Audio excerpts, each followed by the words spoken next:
Oh, so, alright. So I've been scaling up, yeah, up and down. I'm a bit up and down like a yo-yo, and I'm a bit, yeah, feeling dizzy. Right, so I'm just going to hold the phone towards it. So I've got it, and I've got the axis thing set up so you can see this. Right, so that in that position. Oh, let me try and zoom in a minute. Hang on a minute. Sorry, it gets a bit jumpy, I know. Right, that should help. Right, so in that position, the magnetic flux would be cancelled out because the two intersecting lamination assemblies are pointing towards each other. That actually looks a bit like a recording head, actually, on a cassette recorder, because of the assembly, the way the magnetic field is coming to a very sharp point. But when the laminations are rotated into that axis, because of the way the coil is going to be wrapped around the canopy, the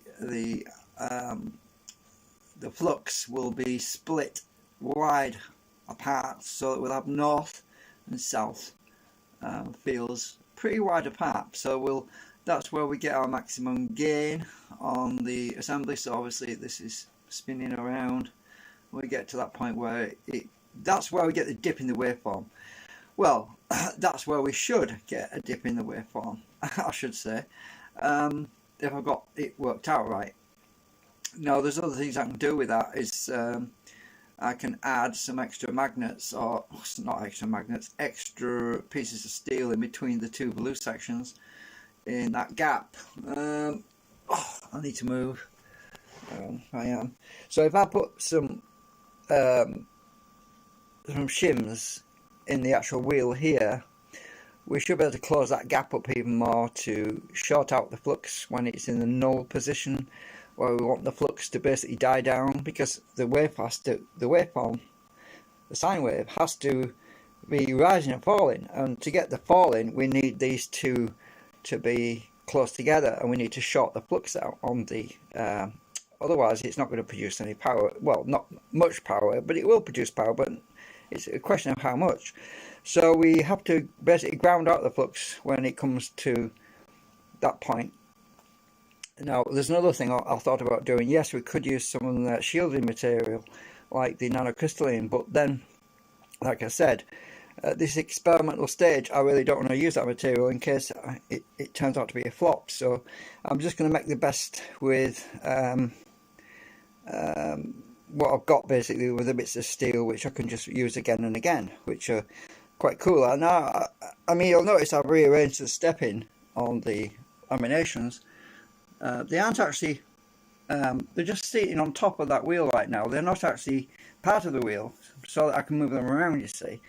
So it's a template, it's just a template right now.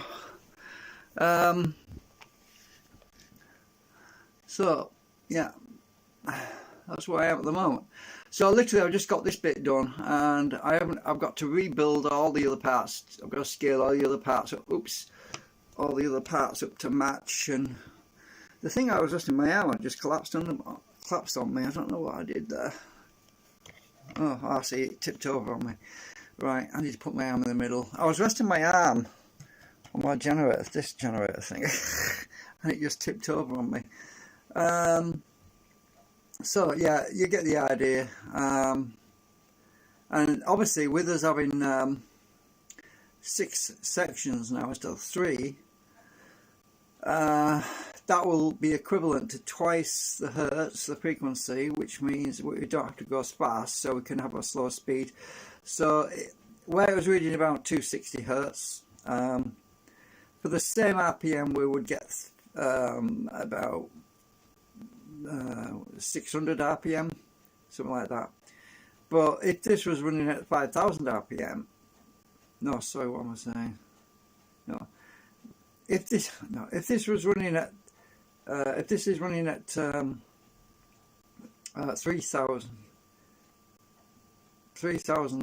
RPM, is it? Yeah, if it's running at about 3,000 RPM, it would be. It was previously about, was it 250 hertz?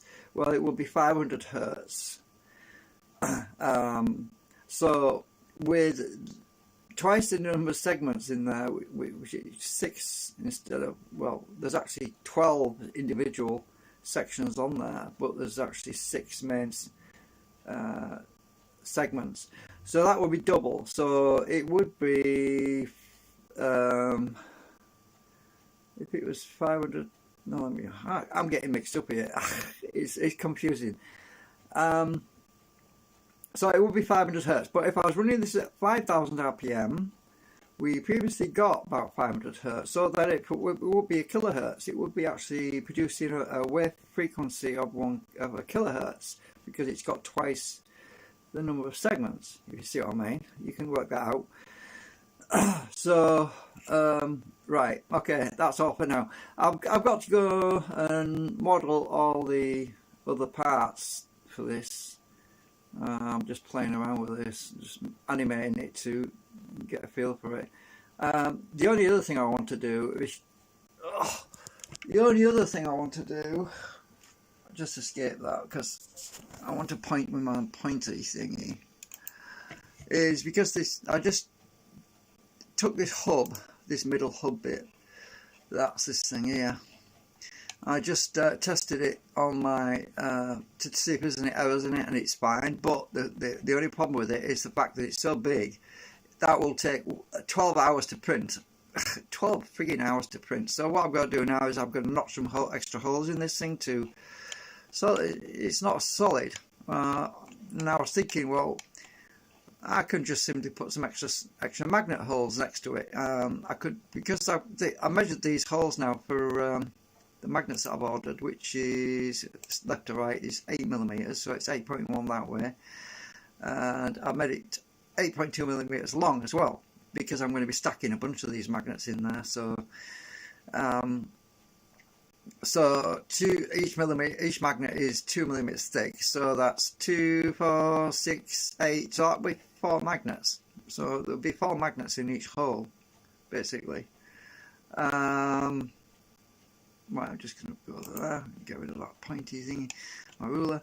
So yeah, I'll get a lot more flux. Now the thing is, obviously the flux needs to be cut off. That's why we need to cancel it out when we're in between these sections. We need to, otherwise, because the flux is going to travel straight through there, even without, if that rotor's not there, the flux is still going to be pointing outwards towards the coil. So we don't want to have stationary static flux that's not being shorted out when it's when the waveform's being dipped, or when the waveform is dipping. We need it to dip. We don't want that flux to be present all the time. Well, you can't block flux, but you can redivert it. You can short it out. You can basically loop it back on itself, which is why north and south magnets. So my arm's killing me now. So anyway, I'm just going to scale this thing back on my phone. So that's where I am at the moment. So I've got to go and mess about with the rest of it, which is all over there, which is super scaled, and it's all the wrong size. Yeah, well, I won't be using this bit because I've already done that, and I've done the wheel.